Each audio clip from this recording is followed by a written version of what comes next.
Lainey, thank you so much. Well, for some kids, going back to school can be a little bit stressful. For parents, too. Amanda Lee, the director of Brain Balance San Diego, is here with some tips to make that transition just a little bit easier. Good morning. Good morning. And I know you guys have students in the summer and year-round, so you're always working on kind of getting that brain in balance. We're going to talk about what Brain Balance does, but first things first, people are getting ready to go back to school next week. It's all about getting those muscles working again, right? That's it's just like any activity we would do, right? Going for a run or a jog or a bike. We got to get the brain working again. How do we do this?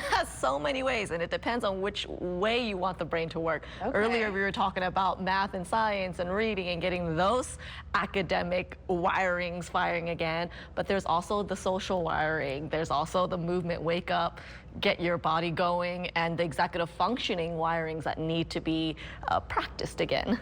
How important is it for us to create kind of a morning routine for not only our bodies, but our brains? Like, what should parents should be doing? Do we need to have some movement in the morning before we go to school? What can we do to make that day better? So first, routine is critical. Whether you're a child or adult, school or not, you need to teach the brain something to expect. It wastes a lot less energy when there is a routine, and it keeps the nervous system safe. And then you mentioned movement. Absolutely. You were saying how you're a little tired earlier. Getting your body moving, raising that heart rate, even for a few minutes a day, especially in the morning, can really set you up for the rest of your afternoon and learning. And that's why some schools have the run clubs in the morning, for instance, or just walking to school as well, riding your bike to school. Okay, so for parents, give us an idea of what we can do. You were telling me, you know, had a little commercial break and just getting to know each other, and you're like, just, you know, I could stand up and just walk around for a minute, and it's going to help not only wake up my body, but mind. It's such a connection. Is there something that parents can do in the morning before school, if it's not run club, if they're kind of running out of time? What's something? So something so basic as stretching. Think about it. The first time you're woken up by your alarm or by your parent, your body instinctively stretches. So a stretch can wake up your brain, and then it could just be jumping jacks, although I do want to say it's not the easiest for a lot of people who have to work their brains a little bit harder than others in terms of attention and focus and whatnot. So jumping jacks requires a lot of coordination, but just jumping up and down, if you have a trampoline,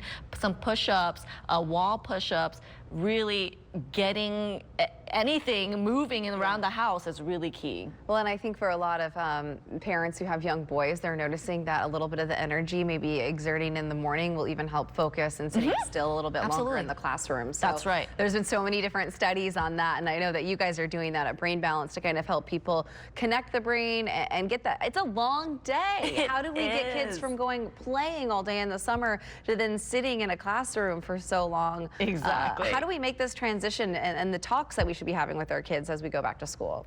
Well, for some, it's about practice. Hey, what does it look like? Prompting them when, you know, the teacher is giving directions, what should you be doing? So priming the brain to expect the flow, especially if you're new going to school, like kindergarten or first grade.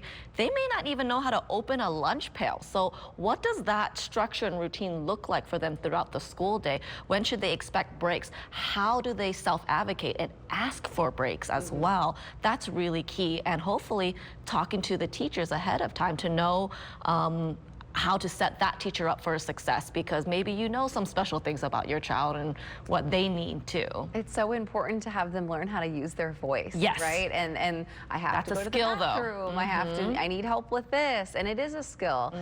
It is really interesting just changing their routines and seeing what they need to do to get back to school. The nerves, how do you calm the nerves? A lot of it, again, is preparing them for what to expect.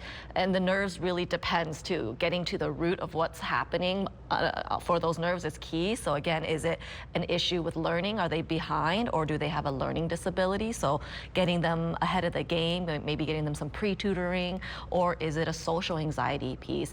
They're afraid of the new setting, the new teacher, the new friends. Maybe they don't have friends, it's a new school. It could be a sensory issue too, because for those with sensory processing challenges, school is quite overwhelming. The lunchroom can be very overwhelming. So understanding the root cause is key, and talking to them about it, and again, practicing wherever they can to ensure that smooth transition. You know, just visiting the school. Yeah. Something What is brain balance, by the way, for people? Sorry, we didn't get that out there, and I want to, before we wrap this up, just let people know about the centers across the county. Of course. So Brain Balance is an incredible holistic evidence-based program that supports kids, teens, and adults. Really all folks who are looking to strengthen their brain performance. So we see a lot of people with ADHD symptoms, the challenges associated with that, behavior or mental health challenges, including anxiety, anger management, to those who are having the learning challenges, reading, math, retention, dyslexia, and more, trauma. Or those who are actually looking for enrichment too, for sports and whatnot. So if you're looking for that extra edge and you're looking for a non-medical route and you're looking for something that actually gets to the root of what's happening, we're the program for you. I love that. Hey, it's going to be an interesting year for those kindergarten teachers. Yeah. All the kids and the babies born in COVID go to kindergarten this year. So that's going to be a fun one, socially, development-wise, and good luck, teachers. Thank you so much. We do a lot of professional trainings all too. All of a sudden, you have phone calls and nobody's like, wait, maybe we shouldn't answer these. Good luck. Check our website, brainbalancesandiego.com, for all the free resources. Amanda Lee, thank you so much. We've got that information. We're putting it up on our website, fox5sandiego.com. Just click on the Scene on tab. We'll be right back.